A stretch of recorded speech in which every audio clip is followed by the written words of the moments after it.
కూరల్లో కలిసిపోయే కరివేపాకు. మనం కూరల్లో కలిసిపోయే కరివేపాకులని తయారు చేశారు. బ్రెజిల్ కరివేపాకు లేదా చిట్టి కరివేపాకు ఇది కూరల్లో కలిసిపోతుంది అన్నమాట. కరివేపాకు తిన్నప్పుడు అడ్డంగా ఉంటుంది కాబట్టి మనం తీసి పడేస్తుంటాం. కానీ ఈ బ్రెజిలియన్ కరివేపాకు సాధారణంగా కరివేపాకు కన్నా పోషకాలు ఎక్కువగా ఉంటాయి, కానీ సువాసన కూడా ఎక్కువగా ఉంటుందన్నమాట. సాధారణ కరివేపాకు అయితే మనం చిన్న చిన్న ఆకులు గుబురుగా ఉంటుంది, కానీ ఈ ఆకులు పచ్చగా ఉండి కూరలు ఇట్టే కలిసిపోతాయి అన్నమాట. పచ్చగా ఉండి కూరలు కలిసిపోతాయి. దాంతో పంటకు 100% పోషకాలు అందించడంతో పాటు చక్కని సువాసన కూడా ఎక్కువ బ్రెజిలియన్ కరివేపాకు అందిస్తుంది.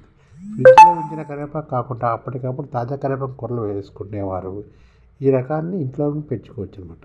ఇది బ్రెజిలియన్ కరివేపాకు మన నర్సరీలో కూడా దొరుకుతుంటాయి, తెచ్చుకుని పంచుకోవచ్చు. ఇది కూరల్లో కలిసిపోతుంది. అలాగే గులాబీ నిమ్మ కూడా ఈ మధ్యన తయారైంది. గులాబీని కొయ్యగానే అందులోని నిమ్మ గులాబీ రంగులో ఉంటుంది మన నిమ్మకాయ. ఇది పసుపు రంగులో మామూలు నిమ్మకాయ ఉంటుంది, కానీ ఇప్పుడు గులాబీ రంగులో ఉన్న నిమ్మకాయలు వచ్చాయన్నమాట. ఇది లెమన్ షర్బత్ చేసుకోవచ్చు అనమాట. ఇప్పుడు ఈ లెమను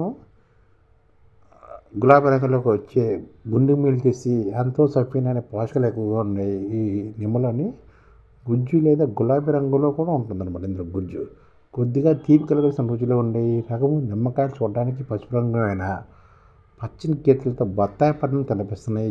ఇవి కోసి చూస్తే గులాబీ రంగు ముత్యాలతో ఉంటాయన్నమాట. అన్నట్టు ఈ మొక్క పెంచుకోవడం కూడా చాలా తేలికే.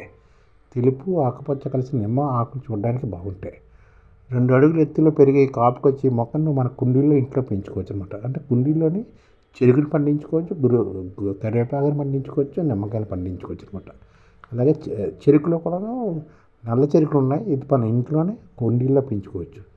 ఇది కూడా తాయి చెరుకు అంటారు అనమాట. ఇది రకమైన చెరుకు మన ఇంట్లోనే కుండీలో పెంచుకోవచ్చు. ఈ చెరుకుని తాయి చెరుకు, బ్రెజిలియన్ కరివేపాకు, అలాగే గులాబీ రంగు నిమ్మకాయలు ఇవన్నీ మన ఇంట్లోనే కుండీలో పెంచుకోవచ్చు.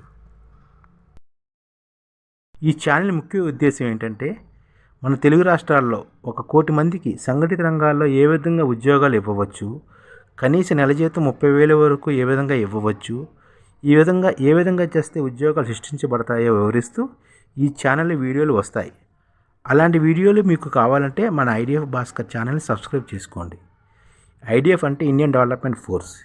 ఈ వీడియోలు చూసిన తర్వాత మీకు నచ్చితే లైక్ చేయండి, మీ ఫ్యామిలీ మెంబర్స్కి షేర్ చేయండి, మరియు మీ ఫ్రెండ్స్కి షేర్ చేయండి. Thank you. నమస్కారం.